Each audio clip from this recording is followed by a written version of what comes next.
Today we're going to be doing an unboxing of an Epygi system and a very basic setup of the unit, just to show how easy this unit is to operate. What we're going to use in our case here is a UC80. As you can see, the box comes with a unit and a fly lead. Okay, so let's get started with the unit. As I said, this is a UC80.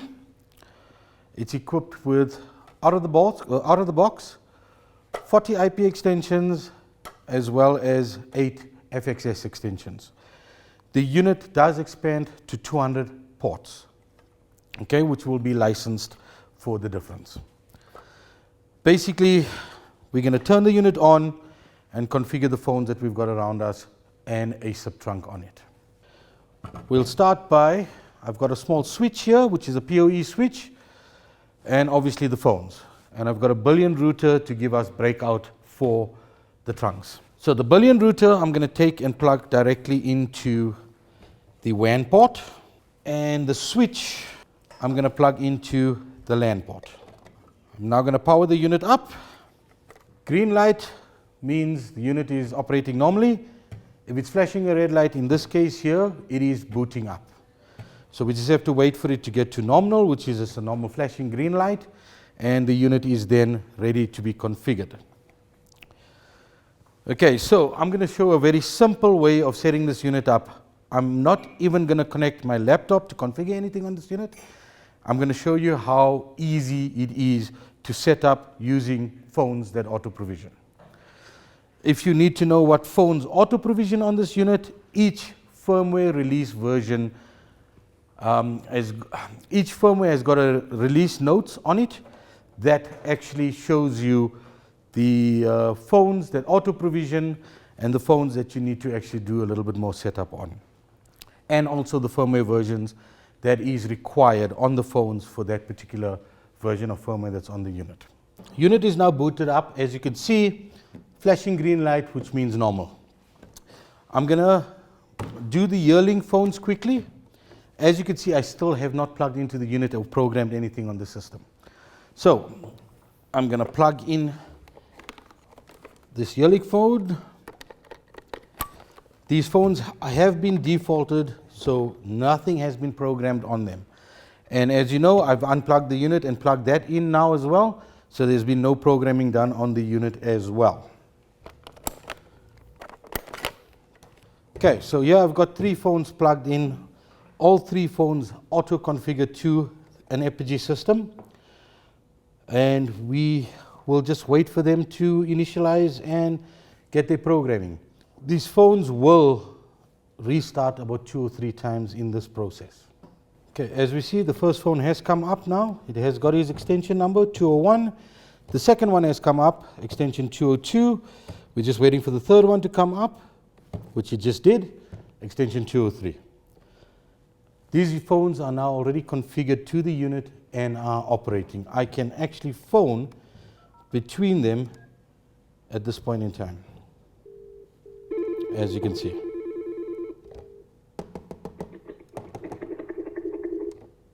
Okay. That is how easy it is to configure extensions that phones that auto provision to the Epygi on the unit. As I said, I still have not even connected to the unit at this point in time.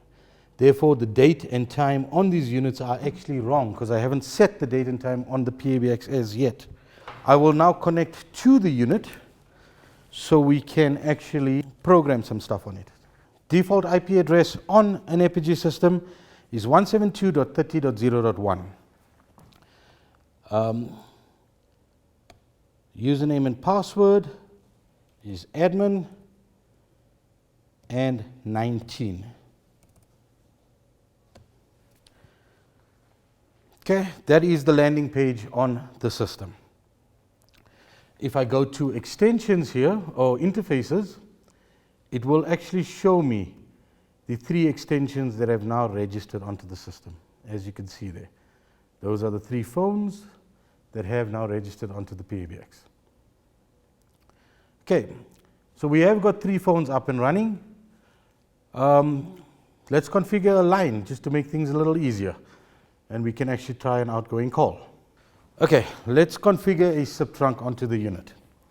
Okay, we go to telephony menu, VoIP carrier, and we put a description in. For these purposes, I'm just using test. Next, we need an account name and password. So I've got an account that I've used.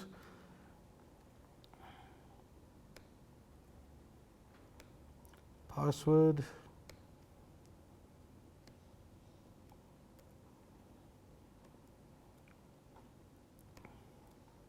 Confirm the password, your SIP server.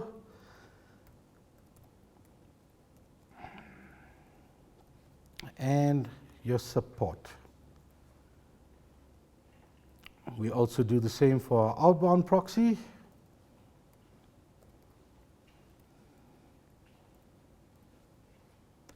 Port again. And we go next onto the next page. Okay, here we've got an access code. Your access code is dependent on whether the client wants to use 0 to dial out, which is the most common prefix used in our country, or they want to dial out just with using the number. My preference is just using the number, so I'm going to use pattern, and all we do is 0 and star, and where do we want incoming calls to be routed to? I'm going to put it as 201, which was the first extension that was registered. We go next, and we go finish. To verify that our trunk has registered, we can go to the pending icons on the top. If we click there, as you can see, registration succeeded. The trunk is now registered. We can now test by making an outgoing call to verify that that trunk is actually registered.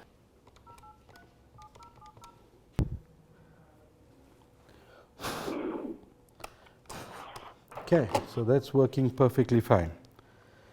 What we're going to do now is we're going to quickly configure an extension that does not auto-provision to the system.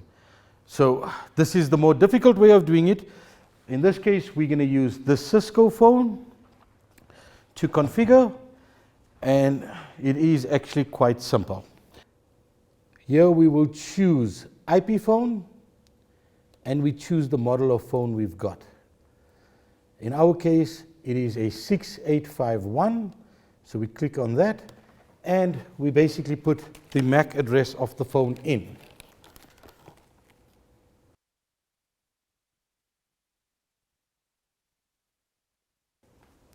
Okay, once we've got that in, we can just go down to the bottom and hit the save button.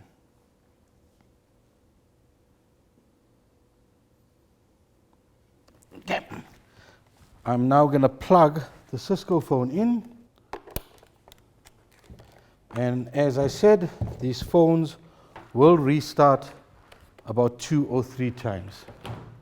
Okay, as we can see, the Cisco phone is now up and running. If I dial it, there we go. Okay.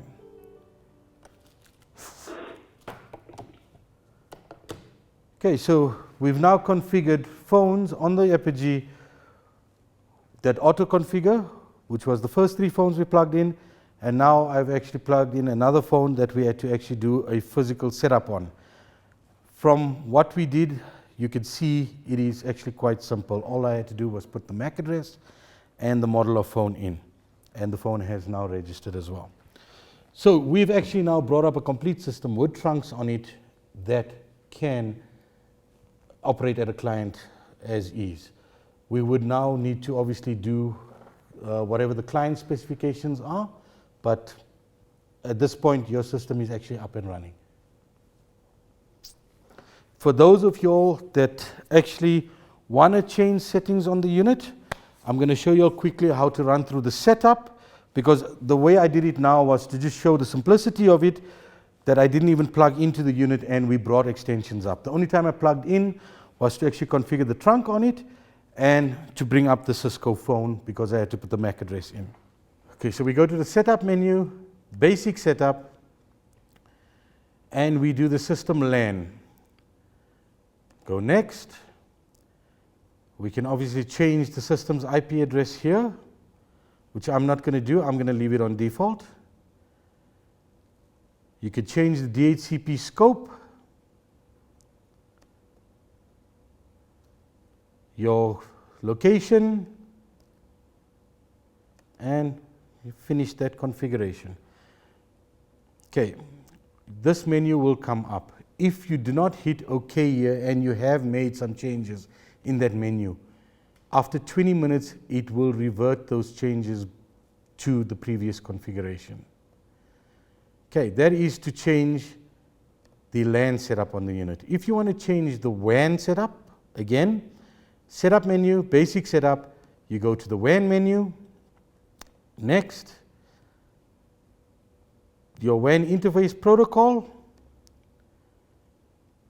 your IP addressing on the WAN. I'm getting DHCP from our router, so I'm leaving it on obtain an IP address automatically. But if you need to actually do a manual configuration on it, you can change that configuration and put your manual configuration in there. Next. DNS I'm going to get manually as well, automatically as well, and finish, and we should get the 20-minute window again, which we have to accept. Okay, that is to actually change WAN and LAN configurations on the unit. The only other important one in that menu that we have to worry about is our date and time. Currently, it is set correctly actually. Okay, because it is getting our time from ntp.is.co.za, which is a time server. So if you can do it that way there, as long as your system has got internet breakout, it will get date and time. If it does not, you're going to have to manually set it by clicking on your enable SMTP client, switching it off, click on there, and you can actually copy your PC date and time by just hitting on that button there. And then you can actually save it. That is to manually set it. And that is all there is to the setup of the Epygi system. Majority of the issues we've had over the last 6 months on the Epygi systems was related to two items. Either firmwares that was not compatible, which if you look at the release notes of the firmware version of the unit that you've got, it will show you the phone version that needs to be, so most of the issues we've had over the last 6 months was related to firmware versions that was incompatible with the system version that you were running. If you look at the release notes of the system version, it will show you the version of firmware that the phones need to be on. The problems we were experiencing with that was drop calls, as well as call quality issues, and also call pickups were dropping as well. So if your firmware versions are correct and your codecs are set correctly, those were the two biggest issues we've had. Other than that, everything else seems to run quite smoothly on the unit.